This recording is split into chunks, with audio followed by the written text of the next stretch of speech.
观众朋友们，大家好，我是 Kayla Wang， 您现在收看的是 MediaPlex Live on One。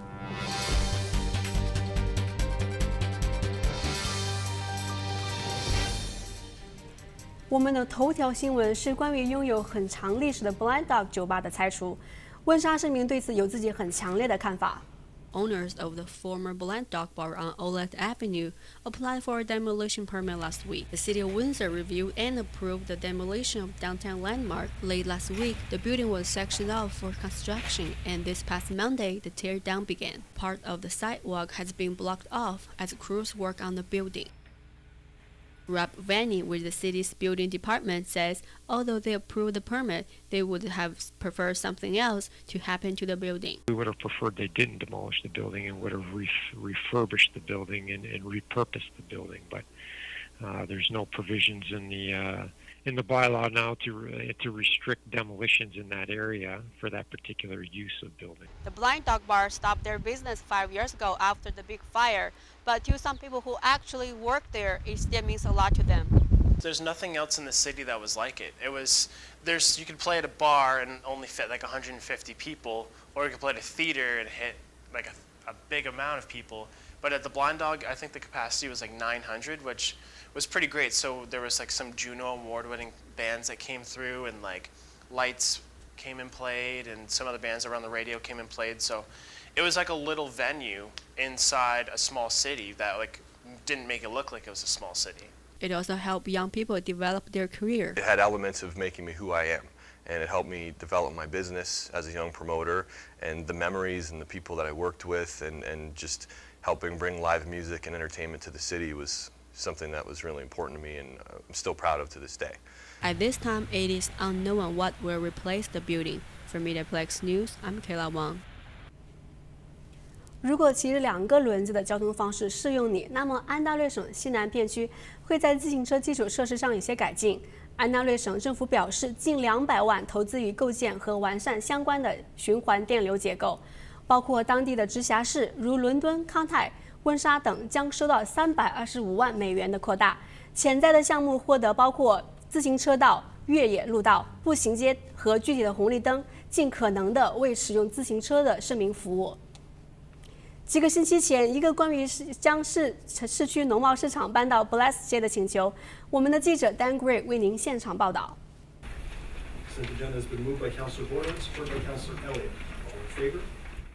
With that, Council approved the move of the downtown farmers market from Charles Clark Square to Plessier Street. Ward 3 Councillor Reno Bordelin brought the motion forward with hopes of bringing more business to the downtown core. Well, I've been a champion of this from day one. I've been working with the DRA, the Downtown Residents Association, and the Business Improvement Association to work together on this, because I think over time it's been talked about often of how we want the amount of people that come down to the farmers market exposed to the business district. With the move to Plessier Street, the Downtown Residents Association will avoid the construction around Charles Clark Square caused by the new City Hall. They also hope it will allow them to become more sustainable. We have a sustainability issue in terms of what going forward in sponsorships, and the DWBIA has come forward and they've closed that gap for us. Cafe March 21, located on Plessier Street, opened earlier this year. They plan to change their hours in order to capitalize on the market outside their doors. Owner Henry Kim thinks the decision will have the desired impact. Yeah, it will help the whole street, and also will bring more people to downtown and be more active. So it will definitely help my business too. When the market opens May 28th this year, it will close down Plessier Street from University to Wyandotte every Saturday morning at 7 a.m. going until 2 p.m. in the afternoon. For MediaPlex News Now, I'm Dan Gray. 清除温莎的雾霾不是很容易，尤其是清理下水道。市温莎政府表示，城市下水道的情况至今很难预计，油脂、脂肪从房屋的排水道排出，因此造成城市下水道堵塞。城市的解决方案是通过鼓励温莎市民使用雾霾杯，将收集任何脂肪、油脂收于杯中，然后通过适用回收的垃圾方式，在公共落定车的车场处置。雾霾杯将通过在温莎的各个活动上被发放。据当地教育部门显示，精神疾病已成为更显见的问题。小 B Hernandez 为您带你了解咱们的具体情况。Teachers are trained to be educators, but oftentimes they find themselves playing the role of mom, dad, social worker, counselor. Teachers and guidance counselors work hard to encourage school involvement and eliminating bullying, but staff are limited in how much they can help, especially with more severe mental health issues. Public Relations Officer for the Greater Essex County District School Board, Scott Scantlebury, says that there are mental health nurses and psychologists available for students who need some help. However, they only provide help for short-term mental health issues, and some are only available on an on-call basis. That is why Scantlebury says it is often up to teachers and guidance counselors to identify when they think they see a larger mental health problem. Teresa Piskovic at W.F. Herman Secondary School says staff always communicate with each other about the issues they may see. But the more important part is to know what role each person plays. We have to be realistic about where our backgrounds and our expertise is, and be able to recognize when it's something that does really need something more than what could be provided by, a guidance counselor or a child and youth worker or someone in-house. Scantlebury says mental illness in schools has definitely increased and more resources are needed. It's got to be a cooperative effort, not just with the public sector in health and education, but the private sector as well. According to Scantlebury, the Ministry of Education is hosting a mental health summit in April. He says the Greater Essex County District School Board will definitely be putting a team together to attend. For MediaPlex News, I'm Shelby Hernandez. 温莎计划启动太阳能的计划，太阳能的项目的使用致力于清洁电板器。三星和 CCNL 基础设施的项目计划产生足够的能量，预计每年满足8500万家庭的电力需求。市长安德鲁表示，他渴望这个项目产生可重用的能量，以及帮助产生温莎资金的项目。来自安大略省的工人将收到建设这个项目的合同。今年早些时候，一个针对鼓励购买电动车的消息被广大关注。我自己报道了这个新闻。Ontario government has the new incentive program that make electric vehicles more affordable for reducing greenhouse gas pollution. The environmental coordinator of Windsor-Essex County, Karina Rectors, she says the program is necessary because the big population of people who use car in the city. In Windsor, about 25%, 27%, depending on the year, of our greenhouse gas emissions within our community is based on our transportation. So what the vehicles people drive are contributing to that, about 25%. So it's a significant portion. The main purpose of this program is to reduce greenhouse gas pollution and make it easier for people to switch to a new electrical vehicle. But what does the city of Windsor going to do to promote this program? The program that Windsor is actually working with is the one that's for $20 million that they put a grant program forward that suggested you can put forward sites in which an electric vehicle charging station could be located. In order to have the feedback from the public, the city has their own plan. And the pilot project that we actually have at the Aquatic Center was agreed by council that for its first year of operation would be at no cost to the driver as well. Reporting from MediaPlex News, I'm Kayla Wang. 1个月前，一个意想不到的变化，市政府把用于投资阻尼器的财政预算投资于收学费的庭院上。Julian Tolman 为您报道。Patio extensions long before they were aware that there was going to be an Windsor's Downtown Business Association represented bar and restaurant owners at Monday's council meeting with hopes to waive patio fees until 2018 as promised. WBIA Chairman Larry Horowitz presented over 500 signatures from members, owners, and investors who supported that motion. We have over 650 businesses in the downtown core. All the other BIAs are very much in favor of eliminating or greatly reducing the fees for patios. Small businesses become large businesses, and that's the heart of it. If you want a community to grow jobs and become great, you need small businesses, and this is an example of that.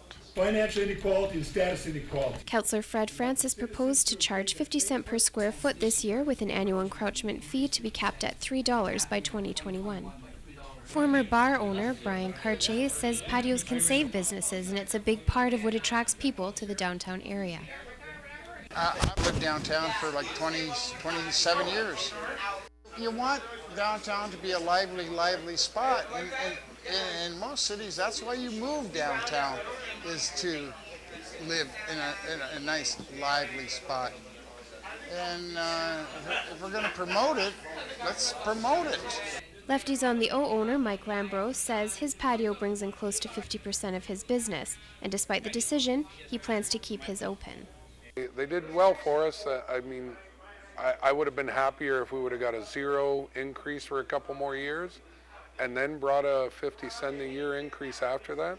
And compared to other cities like Toronto and Kitchener and that sort of thing, London, it was a little bit high and they could have brought it down a bit more. And the $3 is fair across the board. Harwitz says all local 9 BIAs are in favor of lowered patio fees and acknowledge it affects the entire city. For MediaPlex News, I'm Jillian Toman. 首个机器人在西南片区看到56支球队争夺移动世锦赛，就像每个拥有梦想的人一样。我们的记者丹桂尔带您了解具体情况。Robots cost money, from servos to hydraulics to transportation. Everything that Assumption Catholic Purple Raiders need for FIRST Robotics costs dollars. Assumption is the reigning FIRST Robotics regional champion. This year, all the teams are tasked with building a robot that can defend or attack a castle. According to Lauren Lanou, grade 11 student and business team leader for the Purple Raiders, the funds always go to good use. It's important for our team because without the funds from our fundraising and from our sponsors, we wouldn't have the money to build the robot, to afford to go to competitions, and to afford to have a team in general. FIRST Robotics is a competition that is held where students construct robots to compete against one another or work in teams to achieve a goal. Eric Kuzmirchuk says companies see this as a way to cultivate the next generation of high-tech employee. It's a program that is supported by about 3,000 companies worldwide, including half of all Fortune 500 companies like Boeing, Bombardier, Google, Microsoft, General Motors, Chrysler, you name it. Fiat Chrysler Canada recently made a donation to the 12 local teams. According to Luann Gosling, head of communications, it's an investment that keeps students involved in science, technology, engineering, and mathematics. So 12 local community schools were granted a $5,000 US award each this year to be used towards their programming efforts. The regional competition will be held April 8th and 9th at the St. Denis Center at the University of Windsor. It is open for public viewing. For MediaPlex News Now, I'm Dan Gray.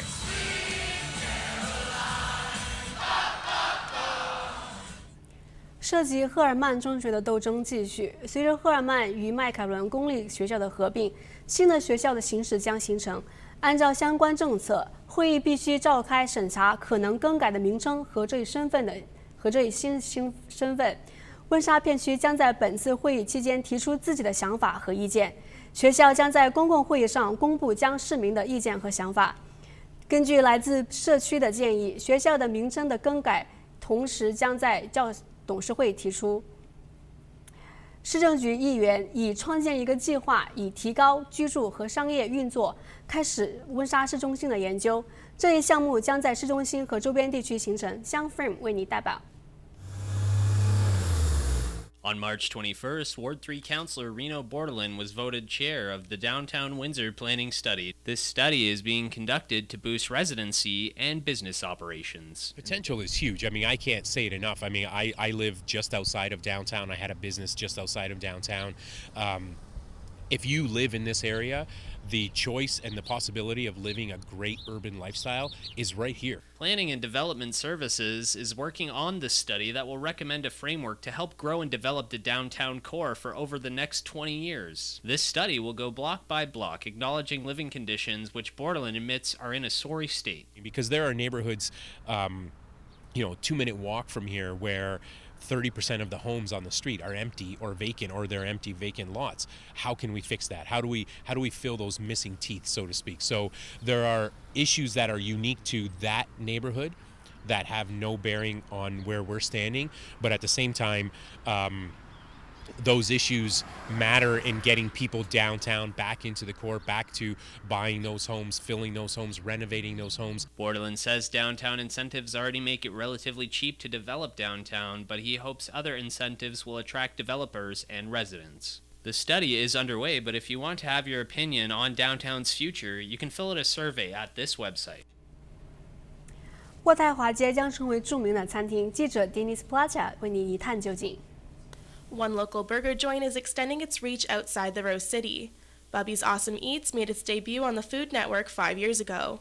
Now it's Mamo Burger's turn. Ryan Odette, owner of Mamo Burger, says he's worked hard to make his establishment successful. Well, I think it helps to show that, there are great restaurants in Windsor, and the Food Network is interested in showing these restaurants on their network. Mamo Burger waitress Erica Tremblay says she's excited for the attention the burger joint will get. Big spike in business, which is good.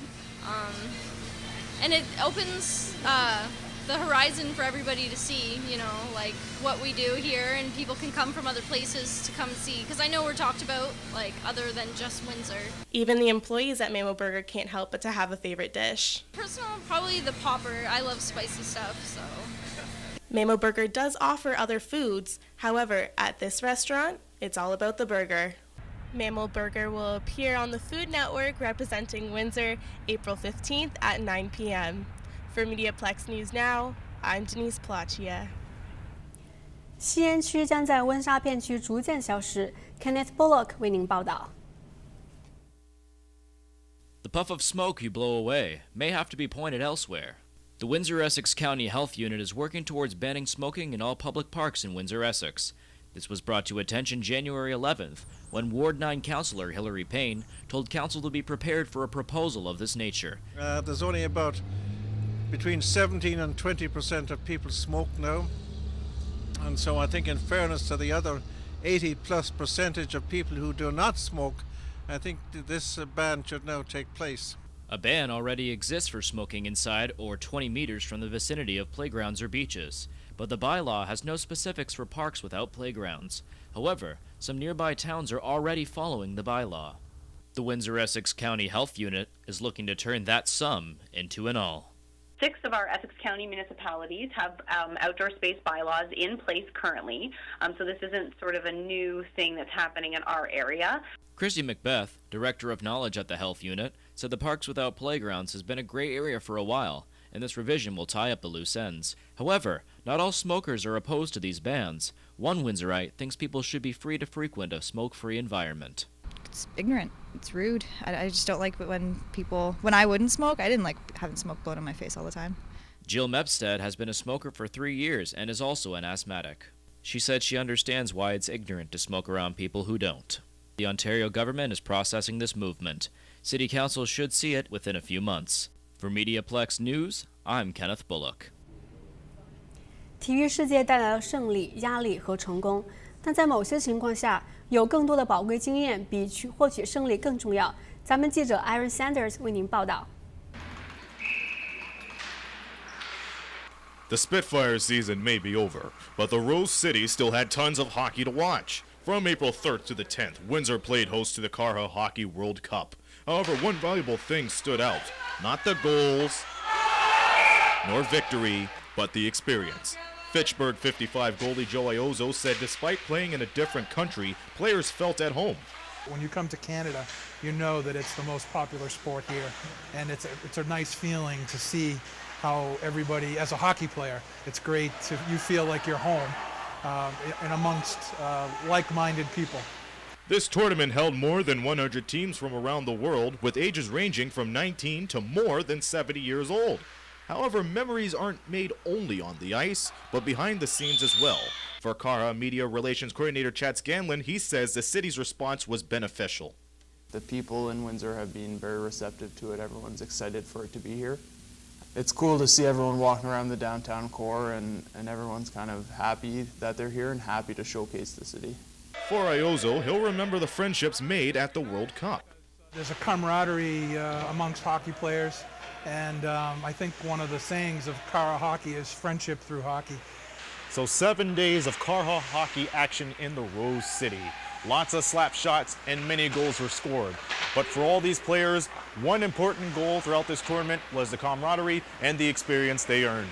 Reporting from the WFCU Center, this be Aaron Sanders for MediaPlex News. 感谢您收看今天的 MediaPlex Live on One， 我是 Kayla Wang， 咱们下期见。